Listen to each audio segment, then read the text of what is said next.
Atención emprendedor, potencia tu negocio con préstamos con garantía hipotecaria de rebajatuscuentas.com y págalo hasta en 10 años. Estamos ya con el doctor Julio César Espinosa, abogado penalista, para hablar justamente del caso Sara Goray y Mauricio Fernandini y otros implicados en el tema. ¿Cómo está, doctor Espinosa? Muy buenas noches. ¿Qué tal? Bueno, encantado. Doctor, a ver, en principio, sobre este caso, hay que diferenciar dos cosas muy importantes cuando analizamos la acusación de fondo, la acusación de organización criminal, la acusación de haber corrompido a funcionarios públicos, que es lo que se va a tener que determinar en un juicio posteriormente. Estamos en una etapa donde la Fiscalía está solicitando una prisión preventiva mientras dure el proceso y los elementos que se evalúan son distintos, ¿verdad? ¿Cuán compleja es la situación tanto de la empresaria Sara Goray como de Mauricio Fernandini? Bueno, en realidad, sumamente compleja.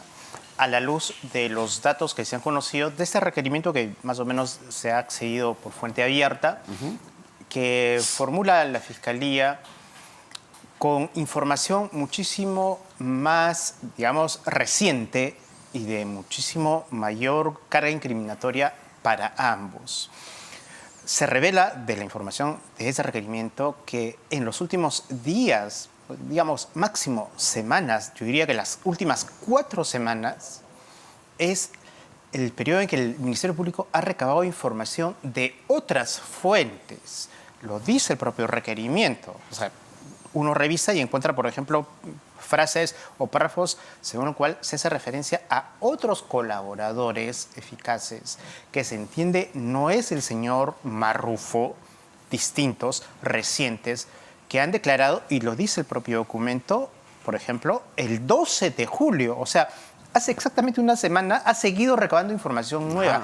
Por ejemplo, estas conversaciones de WhatsApp entre la señora Sara Goray y algunos funcionarios del fondo son evidencias o elementos de convicción que se han obtenido de modo reciente. Entonces, la Fiscalía ha venido generando, produciendo, obteniendo datos que finalmente están de alguna manera corroborando la información que dan los colaboradores eficaces y consolidando un caso contra la señora Goray y también Fernandini y obviamente los otros funcionarios que están también con mandato de detención preliminar hasta este momento. Y algo interesante, ¿no? A ver, lo digo no desde un criterio legal, pero sí desde el sentido común. Si yo como un fiscal le digo, bueno, a ver, señora Sara Goray, ¿usted quiere ser colaboradora? Cuénteme toda la verdad. A ver, señor Mauricio Fernandini, ¿usted quiere ser colaborador o confesar todo lo que sabe? Bueno, cuénteme toda la verdad. Pero si luego yo me entero como fiscal que estoy persiguiendo el delito, que otros personajes o a través de otras fuentes, estos dos no me han contado toda la verdad, pues evidentemente va a generar una molestia, indignación en estos casos en específico. Así es. El principio básico de cualquier proceso de colaboración eficaz en casos más o menos complejos es el de oportunidad, que además se lee en términos simples como utilidad de la información. Se considera valiosa, eficaz la información que brinda el aspirante en la medida que sea completa, íntegra, la más amplia información posible porque el fiscal la utiliza. ¿Para qué sirve la colaboración eficaz? Pues para que el fiscal desarrolle una investigación más amplia contra otras personas o, por ejemplo, para que evite que un hecho que se está produciendo continúe realizándose. Por ejemplo, que funcionarios públicos imputados o que han participado en estos hechos sigan ejerciendo la función, cosa que se ha conocido a raíz de la información que han brindado otros colaboradores eficaces, no la señora Goray ni tampoco el señor Fernandini en su calidad de confeso. Entonces, en la medida que esa información sea completa, sea íntegra, sea espontánea, sea, digamos, veraz, será más útil para la Fiscalía. Pero en la medida que los colaboradores o aspirantes o las personas que escogen la confesión sincera dosifican su información, definitivamente a la Fiscalía no les sirve y ese es el gran, digamos, problema que tiene ahorita el caso de la señora Sara Goray, que muy probablemente porque no son confiables, ¿no? Así porque es. han mentido desde un principio. Y porque han manejado versiones, digamos, contrapuestas. Exacto. Ambas personas durante estos últimos 6 meses. Eso hace que el Ministerio Público concluya que no solamente hay elementos suficientes para sustentar una imputación por un delito grave como es colusión desleal agravada además, sino que existe peligro inclusive de obstrucción a la investigación. Ahora, lo que sustenta el Ministerio Público en este pedido de prisión preventiva, empecemos con el caso de Mauricio Fernandini, porque cada uno de los casos tiene sus propios elementos de prueba, de convicción. En el caso de Mauricio Fernandini, el Ministerio Público dice que cuando se produjo el allanamiento en su casa en San Isidro, o Miraflores me parece, encontraron el documento de la colaboración eficaz que había dado el ex asesor, el jefe de asesores de Heiner Alvarado, Salatiel Marrufo, que es colaborador eficaz, que hoy está en libertad. Entonces la Fiscalía dice, oye, ¿tú por qué, si eres investigado en este caso, tienes la colaboración de otro de los investigados y de otro de los colaboradores? ¿Esto es un elemento importante, doctor? Por supuesto, revela que hay un investigado que está accediendo a información que es absolutamente reservada. La información, la declaración de un colaborador eficaz únicamente la puede conocer el fiscal y el propio aspirante a colaboración eficaz.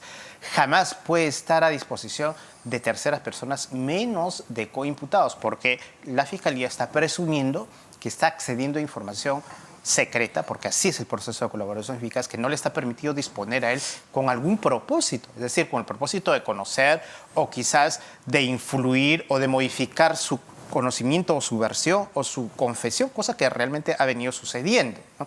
Entonces, esa información que además perturba el desarrollo del trabajo del Ministerio Público en la medida que el fiscal tiene como objetivo llevar adelante con éxito estas colaboraciones eficaces y que no sean afectadas por el accionar de otros, en este caso, investigados. Por eso es que el Ministerio Público establece que sí hay una conducta, digamos, que puede perturbar el desarrollo de esta investigación de alguien que, digamos, además ha generado al inicio una versión en un sentido, o sea, negativo, rechazando los cargos y ahora trata de acomodar a estas circunstancias perjudiciales para él, aceptando, pero de manera muy parcial, muy, digamos, tardía, los hechos que ya la Fiscalía los ha conocido. De hecho, él lo que decía era que se había prestado su casa como una especie de alquiler y entiendo que incluso en un principio no da los montos reales, luego se supo lo del bono del éxito de más de 300.000 soles. Entonces, para la Fiscalía, esa argumentación y además estos documentos que encuentra en su vivienda pueden implicar este intento de entorpecer el proceso de investigación. Es la tesis del Ministerio Público y el juez va a analizar con mucha rigurosidad este aparente propósito, porque en el curso de esa investigación preliminar que acaba de terminar, digamos, hace 10 días y formalizada que se ha hecho este fin de semana, se han podido recabar diversos elementos que apuntan a establecer mayores hechos que tienen que ver inclusive ya con el elemento patrimonial. Al señor Fernandini, no por información que él haya brindado, sino por información que proviene de la propia fuente del Ministerio Público o información que ha remitido, por ejemplo, la SBS o la UIF, se le ha identificado movimientos patrimoniales que aparentemente no tienen sustento, pero que estarían ligados en el tiempo y en los montos a las cifras que, según los otros colaboradores eficaces, le habrían sido entregadas, no por haber simplemente sido un simple facilitador de un espacio, sino por haber tenido una participación mucho más importante en todo este proceso de colusión desleal. Porque entiendo, para salirnos un poco de los elementos de convicción que está analizando y presentando el Ministerio Público para la prisión preventiva, pero en el caso en sí, en el caso de fondo, entiendo que para la Fiscalía, Mauricio Fernandini era una especie de conexión que acercó a la organización criminal que lideraba Sada Goray con la organización criminal que lideraba Pedro Castillo, porque fue a través del contacto que él hace con Heiner Alvarado, escribiéndole a su WhatsApp cuando asume como ministro de Vivienda, que se da este acercamiento, ni bien asume el gobierno Castillo. Sí, hay que entender que la hipótesis de la Fiscalía y con los datos que se tiene, ubica al señor Fernandini en la parte del primer nivel de esta imputación, es parte de este núcleo central de personas que han dirigido y promovido estos hechos. Inicialmente, o sea, hace 6 meses, parecía una persona periférica de participación, digamos, circunstancial en los hechos, con temas como, por ejemplo, brindar un espacio para reuniones, pero no. Con toda la información que se ha conocido, su participación ha sido protagónica. Tan protagónica que al postular la pena que persigue imponer el Ministerio Público, que es una exigencia para poder solicitar la prisión preventiva, está postulando la misma pena para la señora Goray que para Mauricio Fernandini. Es decir, según el requerimiento fiscal, la Fiscalía dice va entre 15 años y 16 años y 8 meses, tanto para la señora Goray como para Fernandini, lo que revela que están en el mismo nivel de imputación con la misma gravedad. Bueno, eso es tremendo, ¿no? Pero volviendo al tema de la prisión preventiva, para entender qué es lo que puede pasar o qué decisión puede tomar el juez Raúl Justiniano sobre estos dos casos en específico. Está entonces los documentos que encontró el Ministerio Público. Está la propia actitud de Mauricio Fernandini desde un comienzo del proceso de cambiar de versión ante la Fiscalía o no brindar toda la información completa. Además, entiendo que el Ministerio Público encontró una denuncia que le hace ante la Fiscalía, donde dice que se pierde su billetera, se pierde su pasaporte y unos pasajes a Punta Cana, República Dominicana, y además la cita que tenía para el 7 de julio en la Embajada de los Estados Unidos para renovar su visa. De hecho, a él se le detiene justamente en los exteriores de la Embajada. Entonces, el Ministerio Público está suponiendo que Mauricio Fernandini tenía intenciones de salir del Perú y que esto incrementa el riesgo de peligro de fuga. Así es, y que además no tiene arraigos de calidad desde el punto de vista domiciliario, porque no ha brindado el domicilio real actual donde vive, sino un domicilio que estaba, como él mismo dice en sus declaraciones y manifestaciones, en la calle General de la Moncloa. Sí. Ese domicilio lo ha mantenido formalmente en el caso, pese a que él ya no vivía en ese lugar, ¿no? El lugar donde se produjo el allanamiento, en el momento que lo detienen, es en la calle Parro de Alea, y la Fiscalía dice, si él nunca comunicó que su domicilio actual y real era en Parro de Alea, es porque quería evitar identificar su domicilio real, y eso hace que la calidad de su arraigo domiciliario sea bastante débil. Lo mismo respecto al arraigo laboral. Dice, no tiene un trabajo conocido, y él mismo lo declara, no realiza actividad laboral ni profesional actual, no solamente actual, por lo menos en los últimos 6 meses. Eso también decae o hace que su arraigo sea más débil, y eso influye en el otro factor que también la Fiscalía ha manifestado, que no tiene, desde el punto de vista familiar, personas dependientes. No ha expresado, no ha documentado, no se conoce que tenga personas dependientes que establecerían la posibilidad, entonces, conjuntamente, de valorando todos estos datos, la posibilidad alta de que él pueda eludir o salir del país en caso haya un proceso más grave como el que se está realizando en este momento. Y doctor, el hecho de que haya transferido sus bienes, tenía 7 inmuebles, entiendo, a su hermana, también puede ser considerado por el juez. Sí, hay un concepto en estos ámbitos de la prisión preventiva que se llama arraigo, digamos, inmobiliario, arraigo patrimonial, que está marcado por el modo como la persona demuestra tener patrimonio formal, sólido, que lo vincule o que establezca que él no va a eludir la acción de la justicia. Pero más bien ha ocurrido hechos, digamos, extraños. En los últimos meses ha tratado de deshacerse, aparentemente a través de algunos mecanismos legales, por cierto, formales, pero de evitar que el patrimonio que él tenía siga dentro de su esfera, transfiriendo o inclusive, según la información del requerimiento, se ha encontrado un poder donde le entrega a una tercera persona un poder general para disponer de muchas cosas, entre ellas de su patrimonio. Lo que evidencia que también está tratando de evitar que un probable proceso pueda afectar lo que finalmente va a ser objeto de discusión, la reparación civil, ¿no? Que tiene que afectar sobre el patrimonio que se presume además, si hay una imputación posible por lavado de activos, el resultado de la actividad que se imputa como delictiva. Entonces, en todos los casos vemos esta actitud de, digamos, ir por la sombra, de entorpecer, de transferir, de tener información privilegiada, de por ahí comprar pasajes. Esa es al menos la figura que está presentando la Fiscalía. Digamos que una constante de lo que ha marcado el comportamiento durante los últimos meses, que coincide con el tiempo en que se está desarrollando esta investigación. Conclusión, Para la Fiscalía, en este caso, existen no solamente datos que revelan su vinculación intensa con los hechos en el primer nivel, Ajá. sino además riesgo tanto de fuga como riesgo o peligro de obstrucción. Esos elementos van a ser bastante bien valorados y conocidos y revisados por el juez que tendrá que emitir su decisión. Desde el punto de vista técnico, legal, doctor, entonces, con todos estos elementos que está presentando el Ministerio Público ante el juez, la audiencia va a continuar el día de mañana, ¿cuán probable es que le den, no sé si los 36 meses, pero le den una prisión preventiva? Yo estimo bastante probable. A la luz de los datos que ha presentado la Fiscalía, no se han discutido todavía, pero ya se conoce el tenor de sus fundamentos. Insisto, sobre todo porque al aparecer un caso rodeado de diversos elementos de información que está obteniendo de diferentes fuentes, le permite persuadir al juez que finalmente va a decidir que tiene un caso no solamente bastante sólido, sino el caso de una persona que ha insistido en llevar adelante una suerte de estrategia, diríamos, errática para evitar una investigación o para intentar desacreditar ciertos elementos que la Fiscalía sigue procurando obtener.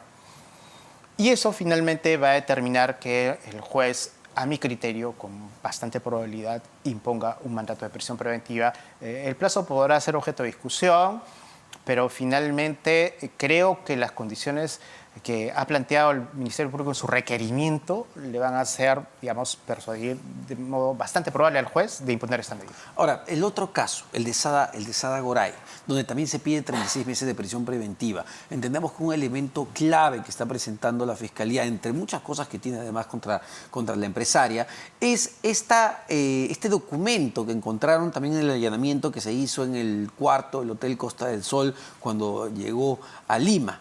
Un documento de ciudadanía de República Dominicana. Ella muestra en este documento, ella vive en Punta Cana, para ser más específicos, incluso puede montar negocios en República Dominicana sin ningún problema con este documento. Esto es fundamental para sostener, digamos, el peligro de fuga, la falta de arraigo del Ministerio Público. Es esencial. El mandato de prisión preventiva finalmente puede imponerse, y el elemento central, porque puede discutirse si hay o no, digamos, en cualquier otro caso, ¿no? No en este, puede discutirse si hay o no suficientes elementos que vinculen a la persona con el delito. Pero, aun cuando eso pueda ser discutible, lo central finalmente va a ser que la persona represente un riesgo procesal, claro, de evasión o de obstrucción. Y el comportamiento, digamos, la vida personal, si se quiere, profesional de esta señora en los últimos meses, casi un año, dan cuenta de que no tiene una vinculación con nuestro país, de que no tiene un domicilio fijo en nuestro país, de que cuando llega lo primero que hace, en vez de acudir al domicilio que ella ha consignado, que entiendo que es por el Surco, Surco, Camacho, La Molina, ajá, que después lo mencionó, y además donde se realizó el allanamiento, ese mismo día se hace el allanamiento, lo primero que hace es acudir a un hotel, o sea, un lugar de tránsito inmediato dentro del aeropuerto, lo que indicaría que lo que pretendía más bien es, si le hubiese sido posible, retirarse inmediatamente y salir otra vez por el aeropuerto del país. Esos son datos tangibles. O claro, sea, el peligro, el riesgo de que ella pueda, conforme a todos estos antecedentes, no tener un suficiente arraigo dentro del país existe, y eso es más que suficiente para que el juez pueda establecer que se cumple este presupuesto y pueda imponer una prisión preventiva, sin hacer referencia ya a los otros datos que tienen que ver ya con su versión, su declaración y el peligro de obstrucción, que evidentemente también está discutiendo. Porque ella, a ver, si uno valora y hace el análisis del comportamiento que ha tenido durante todo este proceso, desde que, es verdad, fue un testimonio clave para gatillar la caída del expresidente Pedro Castillo, cuando en diciembre decide contar todo, me parece, al dominicar punto final, y se presenta en un primer instante como una extorsionada, ¿no? como una víctima. Desde ese momento hasta el día de hoy, pues lo que hemos conocido de la señora Sada Goray ha ido cambiando de manera tremenda. Entonces yo soy un fiscal y digo, a ver, esta señora se presenta en los medios de comunicación como una víctima, y ahora la hipótesis que tengo es que es la cabeza de otra organización criminal que con 5 millones de soles se compró una institución como el Fondo Mi Vivienda. Y además, mediatizar su caso, su defensa. Ajá. El fiscal, como en todo caso complejo, lo que espera es que la primera declaración, la explicación que tiene que dar una persona que está siendo comprendida en una investigación, la dé ante la autoridad respectiva. Pero lo que hizo esta señora me parece un error. Lo que hizo es su primera versión, su primera explicación acerca de cuál es su posición frente a los hechos, le da un medio de comunicación y desde ahí creo que la Fiscalía ha mirado con bastante reserva cada cosa que ella ha dicho. Porque finalmente, si hubiese dado información inmediata, información corroborable, espontánea, útil, directamente a la Fiscalía, hubiese establecido quizás una relación como aspirante a colaboradora eficaz, una relación de manera mucho más sólida, más consistente. Pero eso no ha sucedido. Ella ha pretendido, y esto también es un dato absolutamente público, llevar una suerte de colaboración eficaz, digamos, bastante cómoda, ¿no? O sea, desde diversos lugares, de diversos países, sin necesariamente estar sometido a los rigores que cualquier persona investigada lo tiene acá en el Perú. Y eso la Fiscalía nunca lo ha aceptado. No conozco un caso de colaboración eficaz que se haya hecho desde el extranjero y a larga distancia, salvo el caso de Joseph Maiman, porque él era ciudadano extranjero. Claro, pero en el caso de la señora, entendemos, y lo sustenta el Ministerio Público, tiene hasta 4 residencias: República Dominicana, Tampa, Florida, su casa en Trujillo y su casa en Lima. Entonces, y dice, oye, estaba ¿dónde postulando, vive? según la información, a otra visa también en Uruguay. En Uruguay. Entonces, definitivamente la posibilidad de que esta persona tenga el propósito, y eso es lo que la Fiscalía postula, el propósito de salir del país para desarrollar su actividad, no sujetándose a las disposiciones de una investigación que se hace acá en nuestro país, existen y de manera alta. Entonces, yo creo que eso va a ser el elemento central que el juez va a analizar al momento de decidir. Ahora, doctor, en cuanto a la obstaculización, ¿no? Porque hablábamos del peligro de fuga, de que no tiene arraigo la señora, pero en cuanto a la obstaculización, lo que sustenta el Ministerio Público es que ella tiene una relación de larga data con su ex esposo, que también está implicado y es prófugo, Luis Mesones Odar, me parece, que era el asesor de la cabeza del presidente del Fondo de Vivienda, y con su abogado, Ítalo Arbulú. Y sostiene que incluso ha tenido reuniones fuera del país y puede entorpecer el proceso, dado que tiene este nivel de comunicación. ¿Es un argumento válido que el juez Raúl Justiniano puede tomar en cuenta? Es un argumento, digamos, importante. El fiscal tendrá que, sin embargo, probar, por lo menos de manera probable. O sea, tendrá que aportar datos para establecer que existe una alta probabilidad de que ella influya durante lo que viene del proceso, pueda influir en la declaración de testigos o de investigados. Sucede que los principales testigos investigados son personas que han sido de su influencia, personas que han dependido en los hechos, digamos, no en la función, porque ella no era funcionaria pública, pero ya está establecido en el caso que ella era la principal, digamos, promotora, directora o la que tenía capacidad de decidir para el nombramiento de esta red de funcionarios, que son ahora o investigados o testigos, y algunos probablemente inclusive colaboradores eficaces.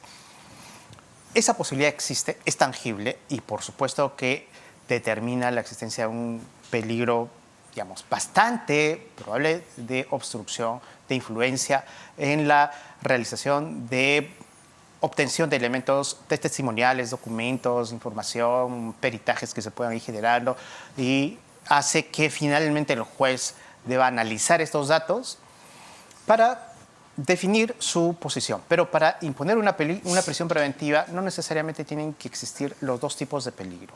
Es suficiente que exista o el peligro de fuga o el peligro de obstrucción. Si concurren ambos, digamos, con mayor razón. Entonces, para ambos casos, me decía que para Mauricio le queda claro, de alguna manera, o es muy probable que el juez decida darle la prisión preventiva. En el caso Sadagoray, ¿también los elementos son demasiado potentes, lo que está presentando la Fiscalía? Yo diría que muchísimo más potentes, por todas las evidencias, pero sobre todo por lo que acabamos de explicar, ¿no? El peligro de fuga de la señora Goray es muchísimo más intenso, tangible, demostrado.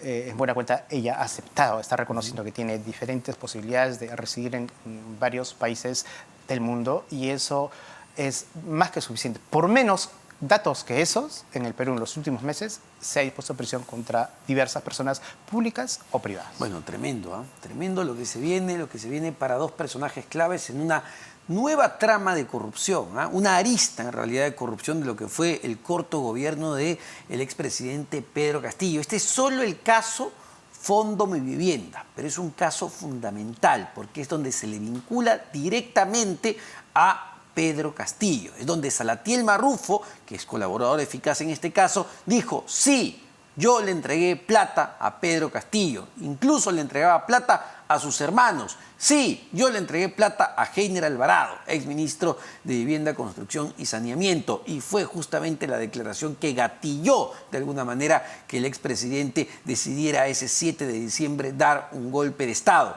Y finalmente su destitución, y hoy por hoy está en la cárcel. Así que es un caso definitivamente emblemático en esta maraña de constante corrupción que vivimos. Muchísimas gracias, doctor Encantado. Julio César Espinosa.